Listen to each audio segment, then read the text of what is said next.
Hi, I'm Pat Kiernan. This is Pat's Papers. We go through the nation's newspapers every weekday morning to thin it out, to cut through the clutter, to give you some of what we think is most relevant for you to read in the morning. Here's some of what we found for you today. Homeowners may get help. That's the headline in the Brownsville Herald. Every paper I saw this morning, from the big papers to the little papers, had coverage of this story. The Salt Lake City Tribune says there is new hope for Utah homeowners under the $275 billion housing plan unveiled by the president. A lot of people still trying to figure out exactly what this means to their situation. Newsday in New York says if you are current on your mortgage payments but would like to have a lower payment, there is probably something in this for you, but you'll have to wait until March 4th before the details are announced. The story leads the New York Times, which says analysts and administration officials alike caution the plan will not come close to halting the tidal wave of foreclosures. The Washington Post says leading lenders welcomed the president's move, but housing experts and consumer advocates said the plan does not go far enough. The other big money story this morning is the Swiss banking story. The New York Times says the unthinkable has happened, and the Swiss are spilling banking secrets. In a settlement with the IRS, Swiss bank UBS has agreed to a big payment to the government, and it will reveal hundreds of names of customers who could be using Swiss accounts to avoid U.S. taxes. One offshore banking expert says this is the end of Swiss banking as we know it. Illinois Senator Roland Burris is skating on thin ice, according to the Chicago Tribune. Burris's Illinois congressional counterpart, Dick Durbin, says Burris's failure to fully disclose his ties to embattled former Governor Rod Blagojevich could be reason enough to step down. Tribune columnist John Cass tries to separate the real Roland from the fake Roland. Burris asked a Chicago audience yesterday to stop the rush to judgment. He said, "You know the real Roland."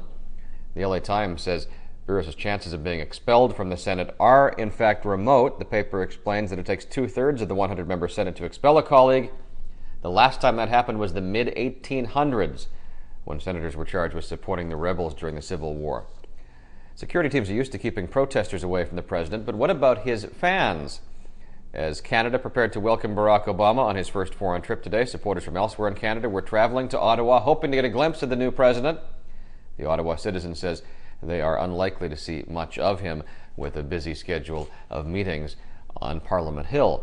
70% of Americans are unsympathetic toward octuplet mom Nadia Sulman. That's according to a USA Today poll. The California woman and her 14 kids were dropped by their publicist after the PR firm received death threats. Well, the Oscar preview stories have started.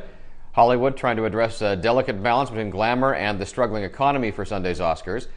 The LA Times reports parties will still be lavish and wardrobes will be pricey, but the story says no one wants to be branded as an out-of-touch fairy princess.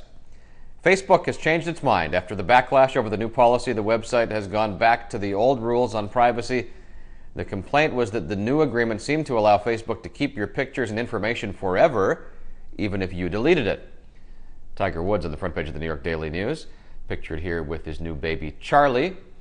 Below that, the headline is "We Buy A-Rod Drug," reporting on the prevalence of steroids in baseball. Daily News reporter Christian Redd visited the Dominican Republic. He says it took just 2 minutes and $19 to get steroids at a pharmacy in Santo Domingo.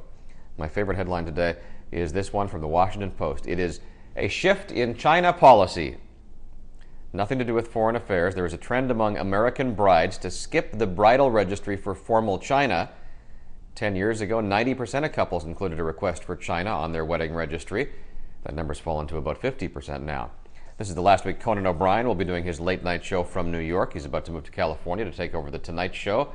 New York Times TV writer Bill Carter says there are those close to Conan who say he's getting stiffed with the plan to keep Jay Leno at NBC by moving him to 10 p.m.